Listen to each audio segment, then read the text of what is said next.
കല്യാണത്തിന്റെ ഫുഡോ അന്നെല്ലാരും കൊണ്ട് എന്റെ ബിരിയാണി വരെ പുറത്തെടുത്തേനെ. പിന്നെ ഞാനൊരു മയത്തിലൊക്കെ നിന്നതുകൊണ്ടാണ് എങ്ങനെയൊക്കെ രക്ഷപ്പെട്ടത്. അപ്പോഴാണ് അവൻ്റെ ഒരു ഫുഡിന്റെ കാര്യം. ഹായ് ഫ്രണ്ട്സ്, ഞാൻ ഗുരുദേവ്, വെൽക്കം ബാക്ക്. അപ്പൊ അന്നത്തെ ഡിസ്കഷനിൽ അതിഭീകരമായ കാര്യങ്ങളായിരുന്നു സംഭവിച്ചത്. അന്ന് എനിക്കൊരു കാര്യം മനസ്സിലായി. ലൈഫിൽ നമ്മളുടെ കൂടെ ആരൊക്കെ ഉണ്ടെന്ന് പറഞ്ഞാലും ചില പ്രശ്നങ്ങളൊക്കെ നമ്മൾ ഒറ്റയ്ക്ക് നേരിടേണ്ടി വരും. നമ്മൾ ജനിക്കുന്നതും ഒറ്റയ്ക്ക് തന്നെ അല്ലേ. അതുകൊണ്ട് മരിക്കുന്നവരെ മറ്റാരെയും ആശ്രയിക്കാതെ ഒറ്റയ്ക്ക് തന്നെ എല്ലാ കാര്യങ്ങളും നേരിടാൻ പഠിക്കണം. ഒരു 2.5 മണിക്കൂറോളം നീണ്ടു നിന്നൊരു ഡിസ്കഷനാണ് അന്നുണ്ടായത്. ഗ്രാൻഡ് പ കയറി വന്നപ്പോൾ തന്നെ കന്നഡ ഭാഷയിൽ തെറിയും വിളിച്ച് എന്നെ അടിക്കാനാണ് ആദ്യം വന്നത്. റെസ്പെക്റ്റോടെ എഴുന്നേറ്റുന്ന ഞാൻ ഒന്ന് വിജൃംഭിച്ചു പോയി. അന്ന് കീർത്തുട്ടിയുടെ അങ്കിളായിരുന്നു ഗ്രാൻഡ് പേ പിടിച്ച് അവിടെ ഇരുത്തിയത്. അങ്ങനെ കീർത്തുട്ടിയുടെ ആന്റിയും ഗ്രാനിയും ഗ്രാൻഡ് പേയും ഒരു ഭാഗത്തും അമ്മയും കീർത്തുട്ടി അങ്കിളും വേറൊരു ഭാഗത്തും, ഞാനാണെങ്കിൽ അവിടെ ഒരു മൂലയിൽ ഒറ്റക്കായിരുന്നു ഇരുന്നത്. അങ്ങനെ അവരാണെങ്കിൽ കന്നഡ ഭാഷയിൽ തർക്കത്തോടെ തർക്കം. കന്നഡ അറിയാതെ എനിക്കാണെങ്കിൽ ഒന്നും മനസ്സിലാവുന്നുണ്ടായിരുന്നില്ല. എന്തെങ്കിലുമൊക്കെ പറയാൻ വേണ്ടി തമിഴിൽ സംസാരിക്കാൻ പോയ എന്നോട് ബാംഗ്ലൂരിൽ മാത്രം പൊതുവെ കേൾക്കുന്ന ഒരു കാര്യമാണ് ഗ്രാനി എന്റെ അടുത്ത് പറഞ്ഞത്. ഇത് കർണാടക, കന്നഡದಲ್ಲಿ മാതാടಬೇಕು, അതായത് കന്നഡയിൽ തന്നെ സംസാരിക്കണമെന്ന്. അന്ന് എഴുന്നേറ്റുന്ന അവരോടൊക്കെ എനിക്ക് ഉറക്കെ പറയണമെന്നുണ്ടായിരുന്നു. എന്റെ ഗ്രാനി ഞാൻ അവളെ പൊന്നുപോലെ നോക്കിക്കോളാം, കല്യാണം കഴിഞ്ഞ അവൾ അത്രയ്ക്കും ഹാപ്പി ആയിരിക്കും എന്റെ കൂടെ.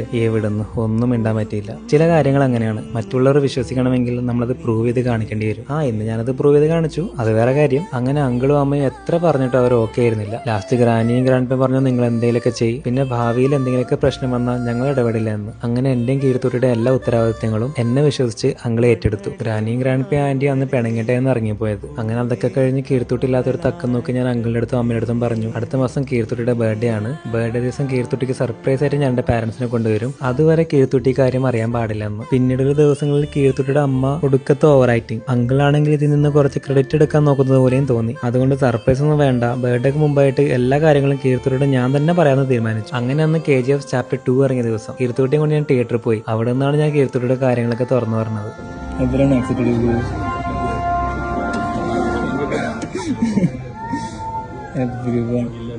Everyone, my entire family.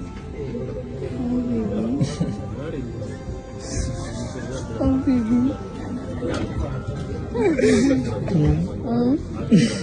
അതെ ഫ്രണ്ട്സ്, ആ സമയമാകുമ്പോഴേക്കും എന്റെ ഫാമിലി മൊത്തം ഈ കാര്യങ്ങൾ അറിഞ്ഞിരുന്നു. അങ്ങനെ April 27 കീർത്തുട്ടിയുടെ ബർത്ത്ഡേ ദിവസം എന്റെ അച്ഛൻ, അമ്മ, ചേച്ചി, അളിയൻ, പിന്നെ എന്റെ ഫ്രണ്ടിന്റെ വൈഫും കൂടിയായിരുന്നു വന്നത്. അന്നതൊരു പെണ്ണുകാണൽ ചടങ്ങ് പോലെയാണ് ചെയ്തത്. കീർത്തുട്ടിയെ കാണും വരെ അച്ഛനും അമ്മയ്ക്കും ചേച്ചിക്കും ഭയങ്കര ടെൻഷനായിരുന്നു. കീർത്തുട്ടിയെ കണ്ടതോടെ അതൊക്കെ ആയി. എന്നിട്ട് കീർത്തുട്ടി എന്റെ അച്ഛൻ്റെ അടുത്ത് പോയി അച്ഛ എന്ന് വിളിച്ചപ്പോ മോളെ എന്ന് വിളിച്ച അച്ഛൻ പൊട്ടിക്കരയാൻ തുടങ്ങി. അതോടുകൂടെ എല്ലാവരും ഓക്കെ ആയി. എല്ലാരും കൂടി ഫ്ലവർ ഇട്ടിട്ടായിരുന്നു ഞങ്ങളെ അനുഗ്രഹിച്ചത്. അന്ന് ഞാൻ എന്റെ അമ്മയുടെ അടുത്ത് പറഞ്ഞു, ഒന്നും പേടിക്കണ്ട, കീർത്തുട്ടി കാരണം ഏറ്റവും കൂടുതൽ സന്തോഷിക്കാൻ പോകുന്നത് എന്റെ അമ്മയായിരിക്കും എന്ന്. അന്ന് ഒരുപാട് സന്തോഷത്തോടെയായിരുന്നു അച്ഛനും അമ്മയൊന്നും തിരികെ പോയത്. അപ്പൊ അതൊക്കെ കഴിഞ്ഞ് ഒരുപാട് കാര്യങ്ങൾ നടന്നിട്ടുണ്ട്. എല്ലാ കാര്യങ്ങളും ഒരു വീട്ടിൽ പറയാൻ പറ്റാത്തതുകൊണ്ടാട്ടോ പാർട്ടായിട്ട് ഇടുന്നത്. അപ്പൊ ശേഷം എന്താ ഉണ്ടായെന്ന് അടുത്ത പാർട്ടിൽ പറയാം. അപ്പൊ എല്ലാവരും നല്ല ഹാപ്പി ആയിട്ടിരിക്കാം. Okay friends, by.